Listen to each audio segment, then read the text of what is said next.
In this video essay, I want to address a simple question. What is happening to the conservative evangelical world since 2016, but especially in the last year or so? There's infighting, there's tribalism, old alliances are fracturing and splinting apart. Why is there so much confusion and contention going on in the conservative evangelical world in the last few years? And the answer, I believe, is that a new form of fundamentalism is on the rise. It has always been there, lurking around, but it is coming very obviously to the forefront, and it is on the rise in the conservative evangelical world.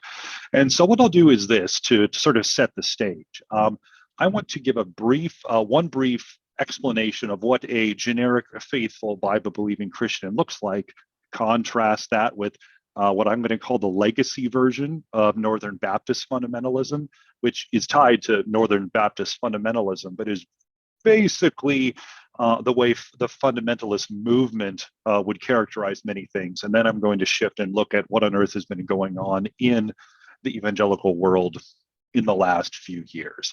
So I'm going to talk about what a generally faithful generic Christian is by using something that I'm going to call the Stackhouse Hexagon. John Stackhouse coined these 6 traits. He didn't call it a hexagon. I just made it up. So there it is. But in a 4 Views book, titled 4 Views on the Spectrum of Evangelicalism, John Stackhouse described, in his view, the 6 traits that generally characterize an evangelical Christian, which I'm going to use as a synonym here for our purposes, is just, a Bible-believing, faithful Christian.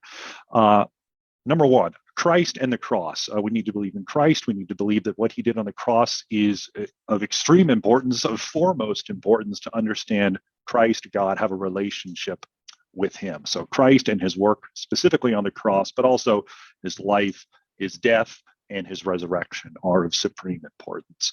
Number 2, the Bible. It was given by God, and it is our supreme authority for faith, practice, doctrine. The Bible's important, right? We got to have it, we got to need it, and it is our standard. Number 3, an emphasis on conversion. We need to repent, we need to believe, and then we need to, by God's Spirit, we need to grow in the faith, become more and more mature, and get closer to the image of Christ that God is refurbishing us into for those of us who believe. The 4th one is to be missional, to believe that we have a message that God has given to the church, and our job is to go out and tell people all about it. 5th is trans-denominational, and if you're a theology nerd, this is where Stackhouse adds to the Bevington quadrilateral. So 5th is trans-denominational, willing to work with people from other denominations who share those same 4 and other core convictions within certain limits. And 6th, a desire to live out the right doctrine, the right practice, and the right heart. Now, all of those are very hard, but if you have those 6 things and a desire to make those things more and more real, more and more powerful, more and more evident in your life, then you are generically a faithful, Bible-believing Christian, or an evangelical, as Stackhouse would say. So that's a Christian, whether you're a fundamentalist, a self-identified one or not, or just a conservative Christian. These things should characterize your heart and your desire. Whether you do them very well or not is another matter, but they should agree that these are things we want to do. We want to make these things real. A fundamentalism is a very different, it's a different ethos with those 6 things in place. So it's a different flavor of those 6 things. And I'm going to talk about the legacy, what I'm going to call legacy fundamentalism, or the Northern Baptist fundamentalism that came out of the fundamentalist-modernist controversy from about 100 years ago. This is a movement that focuses very heavily on separating from people who believe the wrong doctrine and from Christians who don't separate from the people who believe the wrong doctrine. I attended seminary at Maranatha Baptist Seminary in Watertown, Wisconsin. The former dean of the seminary, Dr. Larry Oates, gave us this example in our class notes for American evangelicalism and fundamentalism. When he wants to describe what fundamentalism is, he says, those Bible believers who desire to maintain a purity of doctrine and personal life and stand in positional and doctrinal opposition to various forms of compromise. We want to be holy. We want to stay away from people who aren't holy. That's the particular distinctive that fundamentalism brings to those 6 components of the Stackhouse Pentagon. Those things, plus I want to be very pure in my own life, and I want to stay away from people and encourage other people to stay away from folks who are not pure in their personal life and in their doctrines. As an example, a recent example, in the September-October 2016 article of Frontline magazine, this is a periodical put out by the Fundamental Baptist, by the, oh goodness, what on earth are they called?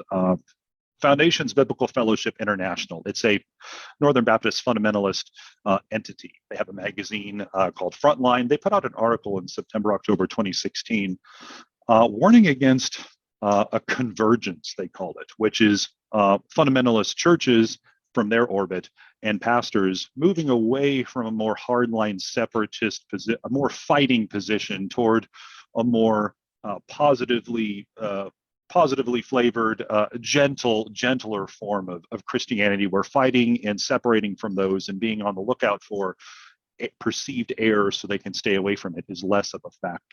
One article I want to particularly mention about this convergence was written by Pastor Dan Unruh, pastor of Westside Baptist Church in Greeley, Colorado. And in this article, he sounded a grave alarm. He says there is essentially a conspiracy going on where churches are being changed through, quote, the hidden agenda of convergent leadership.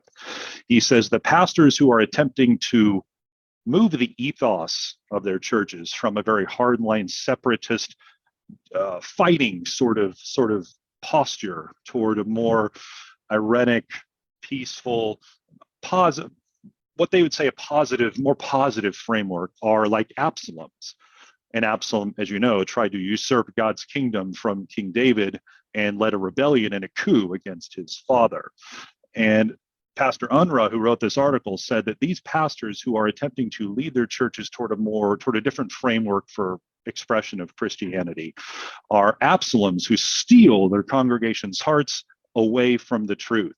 Now, Absalom murdered his half-brother and then tried to overthrow God's kingdom. And in this Absalom parallel, God's kingdom are the fundamentalist churches that believe, as the FBFI and Pastor Unruh do, who are trying to lead their churches away from God's kingdom and into something else.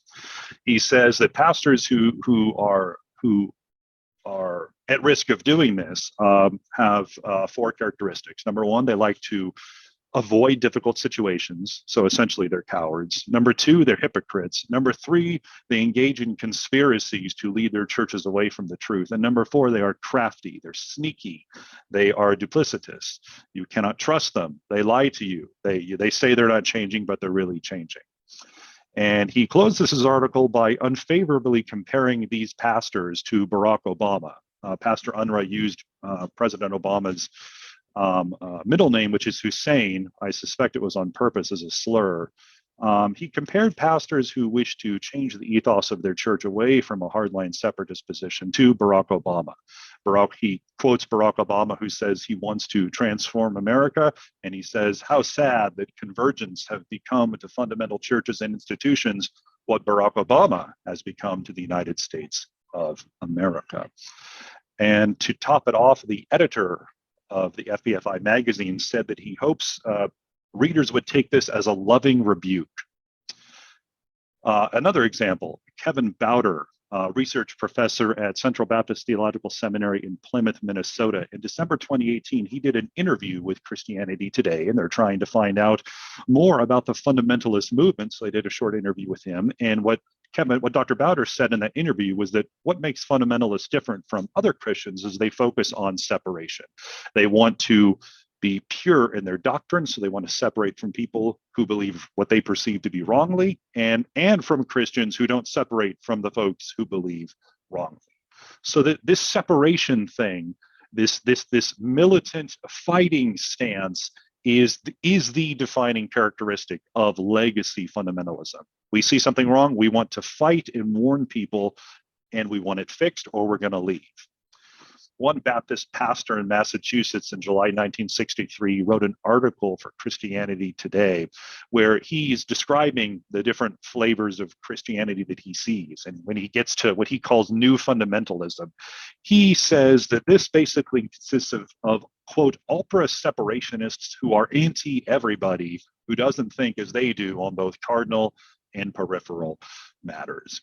And finally, I could go on with examples, but finally, the core ethos of legacy fundamentalism as separatism, as being militant in fighting for the faith and separating from people who are compromising it, is epitomized by Dr. Ernest Pickering, who wrote a series of books. One of them in particular is called The Tragedy of Compromise, and it is about the tragedy of churches who are tending to drift toward a danger which he sees as generic evangelicalism. They're not willing to fight, they're not willing to be militant, they are drifting away from the truth. And his chapter headings express his alarm and frustration at this turn of events. And these legacy, so that is what fundamentalism, legacy fundamentalism is about, being a faithful conservative Christian and fighting for purity, for what they perceive to be purity, and separating from people who are not pure, and separating from people who don't separate from those who are not pure. And this legacy fundamentalism has always been a remnant of a larger group of conservative evangelicals. A fundamentalist historian, David Beale, who spent many years teaching at Bob Jones Seminary, in his book titled Christian Fundamentalism, which is a newer version of an older book, says thousands of people are fundamentalists and don't know it. So I'm going to take a cue from him and apply it in a way that he likely wouldn't appreciate, and say that there are a whole host of conservative evangelicals who basically are fundamentalists. They just don't know it yet. But it's becoming very clear now that that has been the case for a long time. George Marsden, who has written several books on the history of fundamentalism in America, has labeled these people as fundamentalistic evangelicals. And as a way to describe what that means, famously, he was quoted in an article in Time magazine in 1985, and his shorthand to describe fundamentalistic evangelicals is this. He says, a fundamentalist is an evangelical who's angry about something. And that's a really good shorthand. It's not very scholarly, but it works. You can get it. And it basically sums up what I just spent a few minutes discussing. If you're an evangelical and you are angry about something, and this anger and this rage or this frustration is more polite. This ever-present anger and frustration characterizes your public face, and you say you're an evangelical, I believe you're actually a fundamentalist. Fundamentalist is an evangelical who's angry about something. Now, more moderate legacy fundamentalists, who are now a very small group who have no influence, and the group as a coherent force has been dying for a long time. But moderate legacy fundamentalists have long recognized special kinship with this group of angry evangelicals. I can refer you to a work by Dr. Doug McLaughlin, whom I was warned about at seminary, by the way. He labels these angry evangelicals as confessional evangelicals, and he writes glowingly with lots of praise about them, and he clearly feels a kinship for them. And he's a very influential figure in particular flavor of legacy Northern Baptist fundamentalism, and his sentiments echo those of a lot of people from that group. So there's always been a sort of a kinship there with some of the legacy fundamentalist group with this larger evangelical cohort. So that's legacy fundamentalism. But there's a new group of evangelicals who've never identified with that group, who are very, very, very, very active on social media, conferences, and in the larger Christian subculture, especially on social media, who I argue are fundamentalists. And this fundamentalism is coming to the fore in a much more obvious way than it was even a few years ago. And this is the phenomenon that we're seeing, and this is why there is so much tribalism and splintering going on. It is an ethos, it is a mindset that is very different from that of the generic evangelical who would believe and agree with the Stackhouse Hexagon. So what pressures are going on to bring these angry evangelicals out from among their more tempered colleagues to produce what we see in the evangelical world today? There's a few suggestions that I'll give. What pressures are there that bring these folks to the fore? Number one is this kind of thing happens when proponents of a once dominant religious culture feel threatened by trends in the larger culture. There is a religious group, and there are things happening in the culture that are alarming, perhaps extremely sinful and troubling, and this religious group feels very alarmed, very upset. A call to arms needs to be given to rally the church to fight back against these trends. War must be declared, and the church must awaken to the dangers that are now inherent. Cultural pressures threatening religious teachings, Christian teachings, and mores and values, and we have a clash that goes on.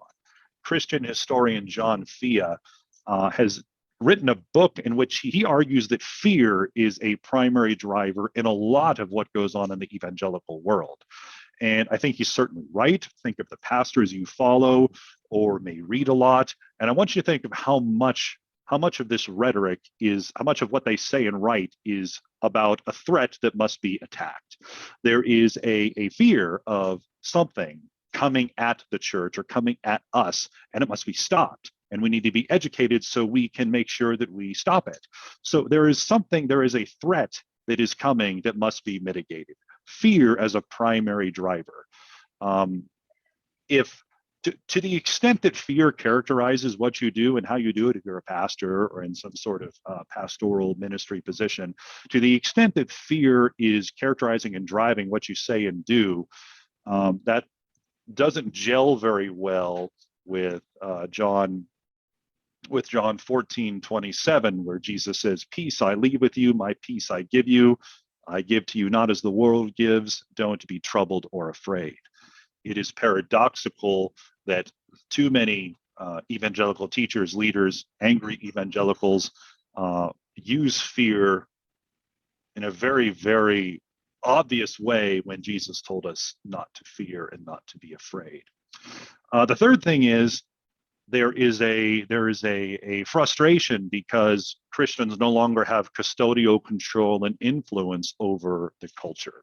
And it's been that way in America for quite some time, and it calls to about, it's not the way it used to be, this country's going down the tubes, things ain't like they used to be, sort of thing, is painted as a very bad thing, and it is unfortunate. But that the way it used to be thing was a Christian gloss that in many cases wasn't more than a millimeter or two deep.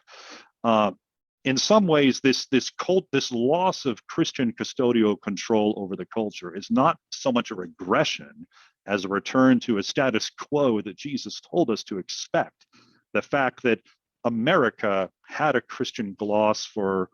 privilege of having a Christian gloss over society and culture, and that the church did have custodial control, at least on the surface, of American popular culture and public mores for a significant amount of time, doesn't mean that's the way it's always been. The status quo that Jesus told us to expect is to be in opposition to the world, fighting against a formidable foe, not in a position of control, fighting in that respect. The fourth thing is you have a two-front war going on. You have a perceived theological threat about things coming in, corrupting the church, corrupting values, corrupting teaching, pastors who can't be trusted anymore.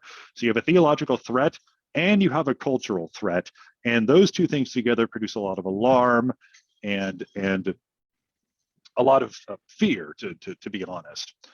And all of this is being driven, all of these things sort of coalesce together, depending on who you are and where you are in the country and where you went to school and who are the folks you hang out with. To greater or lesser extent, to differing extents, these things all swirl together into a casserole, and they are all driven by cultural shifts in American society since at least the New Deal, when government programs and government intervention into private lives became much more pronounced. and it achieved substantial velocity since at least the early 1970s in conjunction with the proto-religious right through the 70s and certainly from the 1980s onward. And sixth and last, there is a tendency, a large tendency to groupthink, a tendency of a particular group to confuse its interpretation of the Bible with the Bible itself, and an unwillingness to consider whether your group's interpretation of a thing, whatever the thing is right, or perhaps it needs to be revised. And essentially, it's the anti-Berean mentality. The Bereans were more noble or open-minded than the Jews in the synagogue in Thessalonica because they heard what Paul and Silas said, and then they searched the scriptures and engaged the scriptures with what Paul was saying to see if it was true. They didn't, by default, by reflex, say no and shut the conversation down. They listened and searched the scriptures. Now, no one thinks they're anti-Berean, but in effect, many of us are anti-Berean because we're not willing to consider that our interpretation could be wrong. So by default, we assume I'm right. Our group is right. If you have an interpretation that's different than our group, you're denying the scriptures and you're denying inerrancy and you need to go away and you're dangerous. So those six things are all swirling together in a stew. And the longer they swirl together, the more pronounced the flavors of each individual ingredient are, and the thicker the stew becomes. There's another aspect as well. I hesitate to throw it in here, but I think it's necessary. Christian historian Michael Hamilton has written an article in an edited volume. It was edited by Mark Knoll, George Marsden, and David Bevington. The volume is Evangelicals, Who They've Been, Are Now, and Could Be. And Michael Hamilton's article is titled A Strange Love, or How White Evangelicals Learn to Stop Worrying and Love the Donald. I hesitate to include it because there's been enough analysis about evangelicals and Donald Trump, but Michael Hamilton suggests a political quadrilateral that is alongside of the Stackhouse Pentagon, and in some cases overshadows the Stackhouse Hexagon, and in some case overshadows this hexagon in ways that are very subtle that we might not realize. And this political quadrilateral is interacting with the Stackhouse Hexagon at times, and increasingly perhaps overshadowing it, and developing and gaining in interpretive strength since the rise of the religious right, but particularly since the 1990s, and especially in the last 5 to 10 years. And his quadrilateral, fittingly, consists of 4 components because it's a quadrilateral. One is Christian nationalism, which I won't spend much time on because it's become almost a dead horse that people don't listen to at this point, but a generic feeling that America is favored by God, it has a unique and special mission to the world, and that it ought to be Christian in some sort. Hamilton says this belief, whether explicit or implicit, strongly or more strongly held, if this belief exists, he suggests that it's, quote, the engine that drives white evangelical politics, and, quote, the power source for the other 3 that we're about to mention. The second is Christian tribalism, and I think this one is more the power source than the first. But this tribalism is a shared community sense of injustice or grievance. Remember, I mentioned a loss of custodial control and a frustration about that. Well, this is a community sense of shared injustice and grievance and intense frustration, often on cultural matters, not necessarily religious matters, but they're interpreted with a religious gloss and framed in a religious context by and for a religious audience. Hamilton says this is the white evangelical form of identity politics. There's this very strong sense that elites are, quote, elites are using their power and influence to steer the country towards a disaster of some sort. And what this disaster is could vary depending on who you speak to. It could be wokeness, could be critical race theory, could be the alleged danger from so-called evangelical feminism. It could be many things, but elites are there. They are steering the country toward disaster. And there's an implied malevolence in this framework where they know what they're doing it on purpose. It is a deliberate attempt to destroy this country or to destroy a particular way of life, which is why Hamilton says it's a Christian version of identity politics. And so you have a tribalism mentality based on a shared grievance, frustration, and a sense of profound injustice.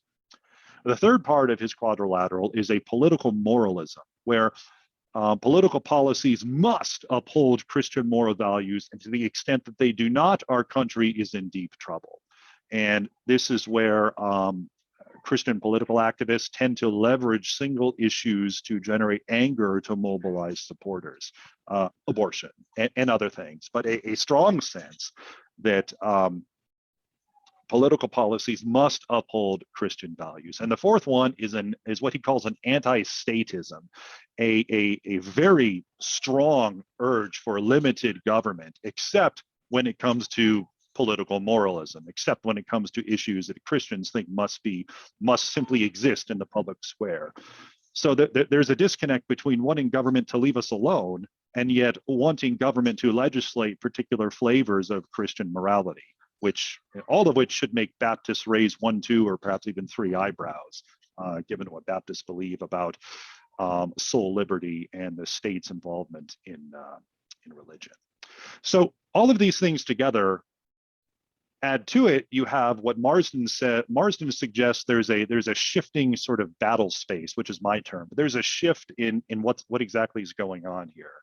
In the fundamentalist-modernist controversy in 1920, the enemy were allegedly errant brothers and sisters from within denominational and church life who were believing false things about Adam and Eve, about the virgin birth, about the clarity and value of Scripture, and all sorts of key doctrines that define the Christian faith. You had people within the church family who were believing wrong things. They needed to be corrected, purged, or separated from. But by 2022, which is the new fundamentalism that I'm talking about here, the enemy is not simply Christians who believe wrong. The enemy is also the state and the elites who control it. Salvos are coming from alleged salvos are coming from Washington, D.C., from state capitals, from county seats, and from within the church. But it's not strictly a religious enemy. It's a religious and cultural enemy that is coming at the church within this framework. So the enemy, the battle space has shifted and is now much broader. So the results of all of these things in the new version of fundamentalism that I believe we're seeing, fundamentalism meaning believing in all the things that make up the Stackhouse Hexagon, and adding to it a strong militancy, pugilist stance, a fighting stance, fighting against error in a very, very aggressive way. It's this fighting ethos that is characteristic of legacy fundamentalism that has now come to the fore in the evangelical world in a way that is much more pronounced than it used to be.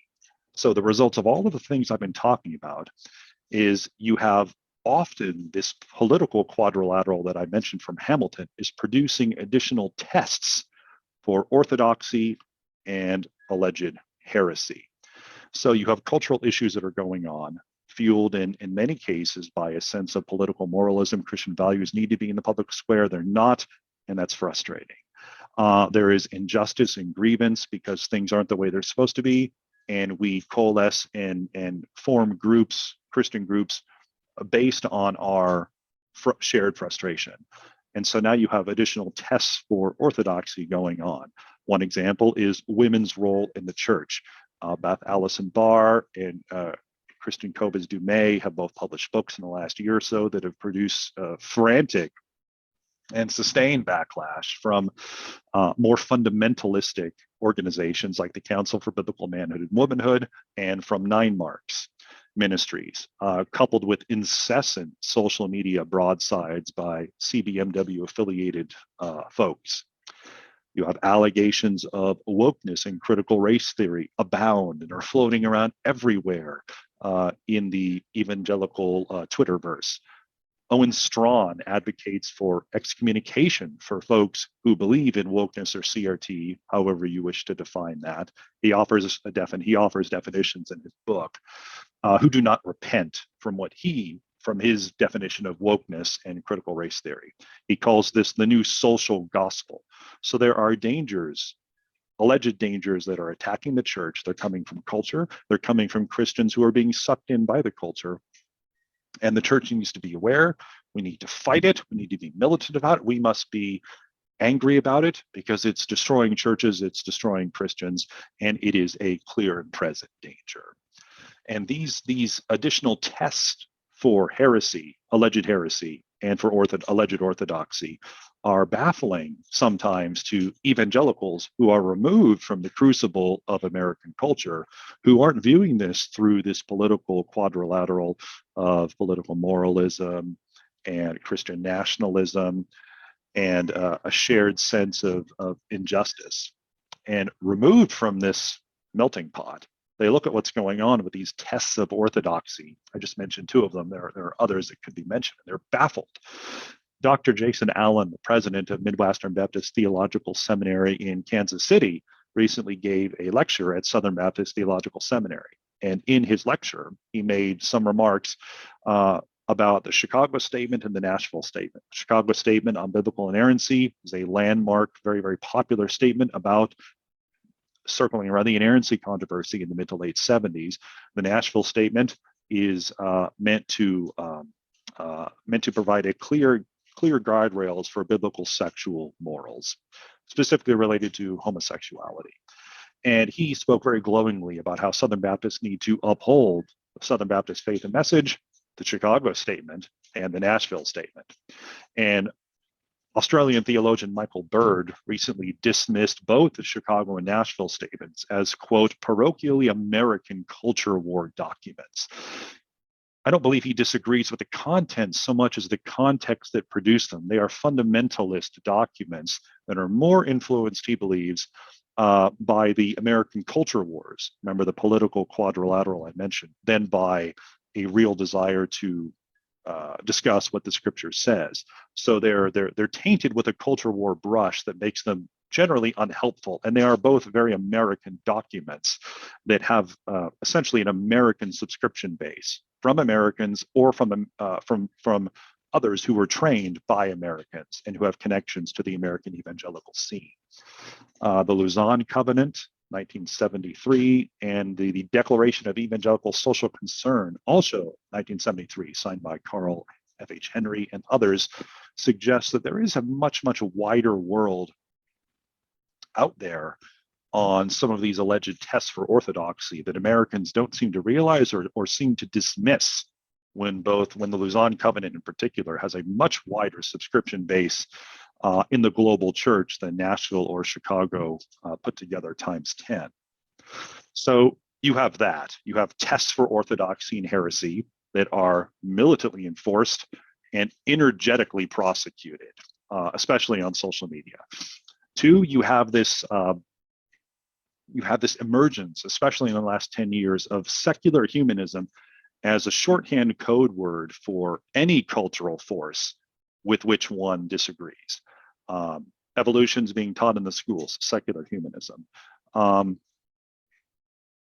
A court decision doesn't truck with your understanding of biblical morality. It's secular humanism. Secular humanism is just like peanut butter. It smears all over everything, and it's the answer to anything that is going on in the culture that Christians should be mournful about. It's secular humanism. So it becomes a shorthand word, which the more it's used, the less it actually means. The third thing is all of this is often accompanied by a weaponization of inerrancy, which I alluded to before, confusing your interpretation with the Bible itself. If you disagree with me over precisely what women can or cannot do in the church, it's not that we should examine the scriptures together to see, it's that by default, you're wrong, I'm right, and because I'm right and you're wrong, and I believe in inerrancy, you must not believe in inerrancy. So instead of discussing the Bible, you end up having essentially charges of, you don't agree with this? Don't you believe in inerrancy? Do you believe the Bible? So there is no Berean mentality. There's simply inerrancy being weaponized as a baseball bat with which to threaten people who are perceived to be straying out of line. And those lines are more and more being defined by the fundamentalists in the evangelical world. And of course, this militant ethos that is characteristic of fundamentalism is a major obstacle to seeing theological opponents as anything but enemies of the gospel. Christian tribalism, which I believe is the real power source of that quadrilateral, produces an echo chamber where everyone agrees with you because you only listen to people who agree with you, and a remnant mentality that further isolates you from constructive engagement. Everyone else is apostatized or has compromised. Me and my friends and our group, our network, we are the true believers. So we'll just simply speak to one another. Perhaps we'll engage with other people, but it'll be through a lens of intense suspicion. And that doesn't make for very constructive dialogue. A remnant mentality that is produced by this tribalism ethos. And the fundamentalist tendency is to see dialogue as a synonym for weakness. Moderate is not a label a fundamentalist has ever wanted to own or will ever want to own. And social media exacerbates all of this to a massive extent that we can't possibly even quantify, other than to say it's bad. So what does this look like in real terms? I'm going to give a very, very light pencil sketch of this new fundamentalist landscape. And each of these orbits overlap and have different or overlapping areas of concern, but they all share the things I've been mentioning, especially the militant ethos, which is the characteristic of fundamentalism. Orbit number one is John MacArthur and the Master's Empire. John MacArthur is essentially the grandfather of fundamentalistic evangelicals and Bible college, seminary, and many, many people who are associated with his larger empire and its reach. So number one, John MacArthur and the Master's Empire. Number two is Founders Ministries, Tom Askell and company, and the folks associated with it. The third orbit is the Conservative Baptist Network, which is a militant component of the Southern Baptist Convention that believes the convention is going to the left and needs to be called to repentance. It's a fundamentalist splinter group. What can I say about that? I suggest you follow Rod Martin and Tom Buck on Twitter. You can go to Twitter and search for them and you will find them, and then you will see what I mean about the fighting ethos. The Stackhouse Hexagon plus militancy equals fundamentalism. That equals the Conservative Baptist Network. Follow Rod Martin or Tom Buck, especially Tom Buck on Twitter.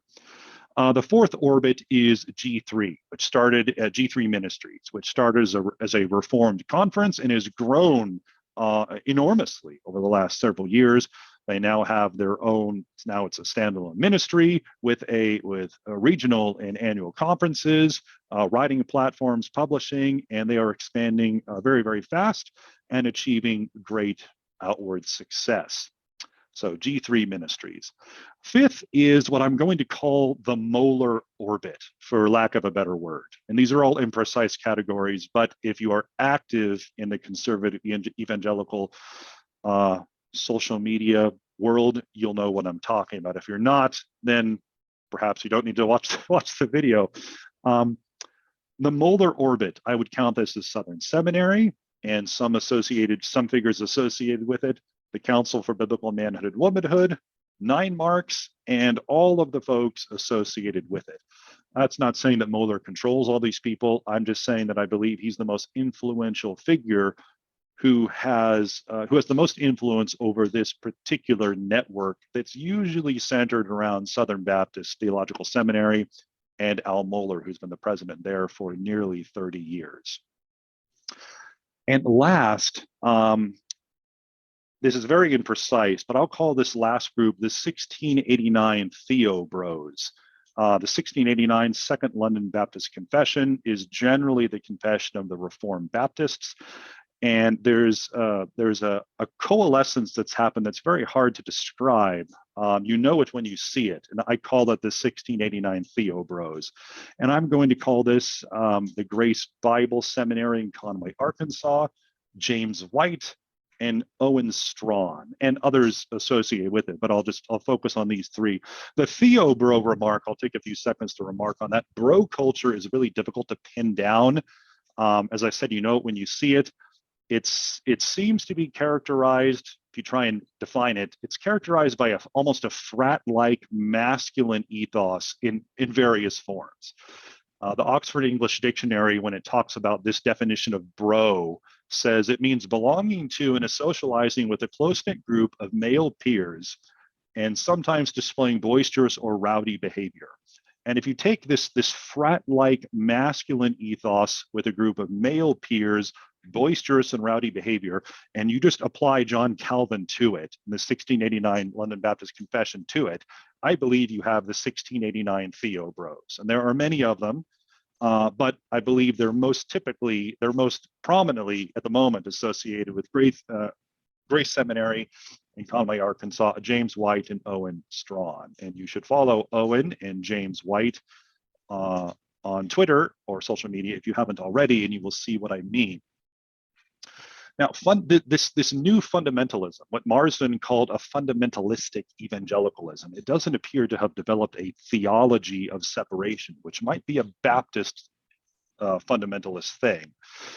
And you can see that in books by Ernest Pickering, Dr. Ernest Pickering, Dr. Fred Moritz, Dr. Roland McCune. Baptists have a robust theology of personal and ecclesiastical separation. It does not look like these orbits of new fundamentalism have a theology of have a self-conscious theology of separation. Instead, they especially the Theobros often cast themselves in the mold of J. Gresham Machen and the Westminster Theological Seminary, which broke off from Princeton in the late 1920s and came out of that group to form their own school.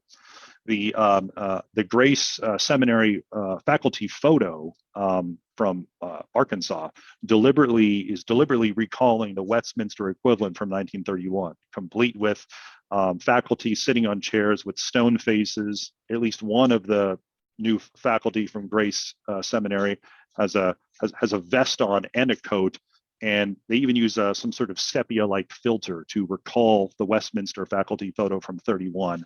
And as you compare them side by side, you can tell that's what they're going for. And so rather than say, I will separate, using Ernest Pickering's biblical separation book as a guide, they'll often opt for holding polemic conferences, warning the church against a danger in society or a danger from within the church or both, posting provocatively on Twitter, and sometimes trolling theological opponents. If you want to see an example of this, see anything that Tom Buck writes on Twitter, anything at all. It doesn't matter what it is, and you'll see a representative example of what I mean.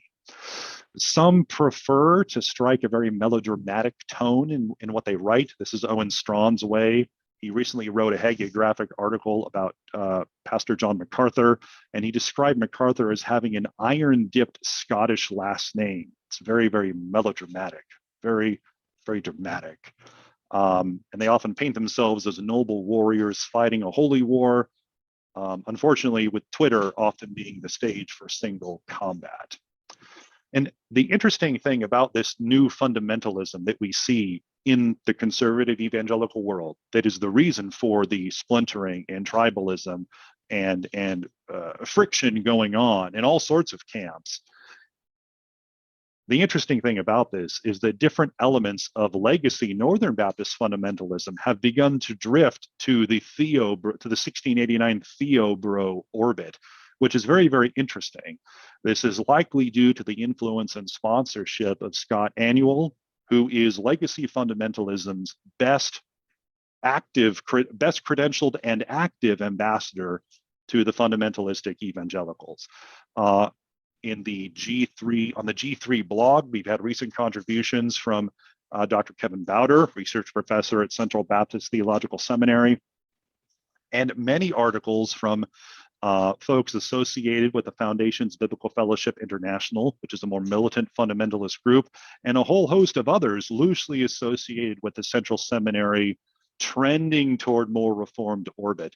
And this is all very intriguing because the Central Seminary and FBFI flavors of legacy fundamentalism are quite different and don't always gel together. But yet, we're seeing a coalescence between these two different flavors of legacy fundamentalism and the new fundamentalism of heretofore self-proclaimed conservative evangelicals, which is very, very interesting. It'll be interesting to see where this goes as time goes on. But it's not too surprising because the ethos is the same. It's the militancy that's the thing. It's the militancy, the willingness to fight, the desire to fight perceived error and point out alleged compromisers. Stackhouse Hexagon plus militancy will equal fundamentalism. It's this forward-facing ethos that pervades and soaks through everything you do about Christianity, this militancy that is the defining factor that moves you from the evangelical camp to the fundamentalist camp. So who cares? You should care because of this. This new fundamentalism has a wider network, a wider reach, and a much wider influence than legacy fundamentalism. The days of the Sunday school bus routes from the 70s have been gone for a long time. This is a new fundamentalism. It's slicker, it's savvier, it's better educated, with a wider network, a wider reach, and a much, much wider influence, primarily because of social media. The pitfalls of this ethos remain what they've always been, no matter how the group is constituted. And for that, I don't believe you can do better for a summary of the pitfalls than to read chapter 1 from Doug McLaughlin's Reclaiming Authentic Fundamentalism. I won't rehash what he says here, but if you want it, you can find it and you can read it. My concern is this. I could say many things. Doug McLaughlin says many things. I'll refer you to Luke chapter 18, verses 9 to 14. Especially verse 9. This is the famous account of Jesus's parable of the Pharisee and the tax collector at the temple. And I want to zoom in on verse 9. It says this: Jesus told this parable to certain people who had convinced themselves that they were righteous and looked on everyone else with disgust. And then he gives an example of the Pharisee. Two people go to pray. One was a Pharisee, the other is a tax collector. The Pharisee is very self-righteous, full of himself, proud of everything he's done, thinks he's in a great position before God. There is no humility. There is no submission. There might be a false sort of submission, but in his heart, he is very, very proud of himself, and he is very self-righteous. And he looks on everyone who isn't like him with disgust. So this is my concern. And all of the comments I make here, I'm not casting value judgments on this new fundamentalism so much as saying that it is a danger, and it's the same danger that fundamentalists have always faced. That to be filled with self-righteousness without realizing you're actually being the jerk. That's my concern. That's my concern. Would a reasonable and prudent Christian who is not from your particular camp, would a reasonable and prudent Christian who observed you, who observed your ministry, who observes your social media, believe that you have a pure heart before God and that you love people? Yes or no? That is the question. And the knee-jerk reaction is to say, of course, we need to fight for the faith once for all delivered to the saints. How can you love God more than to be willing to fight for the truth? Yes, I understand. Would a reasonable and prudent person sum up you and your ministry, if she was watching, by saying you're a jerk or you love people and you love Christ? It is very possible that many of us, I mean, being inclusive on purpose, many of us are the Pharisee from Luke chapter 18, verses 9 to 14, and we don't realize it because no one believes that they are the bad people. Jesus told this parable to certain people who had convinced themselves that they were righteous and who looked on everyone else with disgust. Do you look on people who disagree with you with disgust? Do you look on people who disagree with you about doctrines you think are important as enemies or as brothers and sisters who you'd like to convince and show them the path toward the right way? If the world hates you, Jesus said it would in John 15. If the world hates you, it ought to hate you because you're a Christian, not because you're a jerk. There is such a thing as suffering for righteousness' sake. There is. And every pastor has suffered for righteousness' sake. Loving people, stabbed in the back. Helped people, stabbed in the back. Every pastor knows about suffering for righteousness' sake. And it does exist. But there is also such a thing as being a jerk and mistaking opposition from people as a sign of your holiness. There is that too. This is the danger of a fundamentalist ethos. I didn't say a fundamentalist ethos was wrong. I said it's a danger of a fundamentalist ethos. Don't let your life and ministry be summed up by the church, by people beyond your own echo chamber as, that guy hates everybody. Would a reasonable and prudent Christian who's not from your camp believe that you love people and love Christ as they observe you on social media and at the pulpit? Yes or no? This new fundamentalism is real. It's going to get worse for reasons I've said. And the dangers remain what they've always what they always have been. We need to be faithful to Christ and to not slip into self-righteousness coupled with disgust for people who aren't precisely like we are. And this tension's difficult, but you've got to try and maintain it and not fall off the ditch and become Pharisees, because no one thinks they're a Pharisee, but they're out there. Of course, that's not us. It's always someone else, but what if it is us? That's the danger of fundamentalism, legacy fundamentalism, and the newer version that we're seeing today.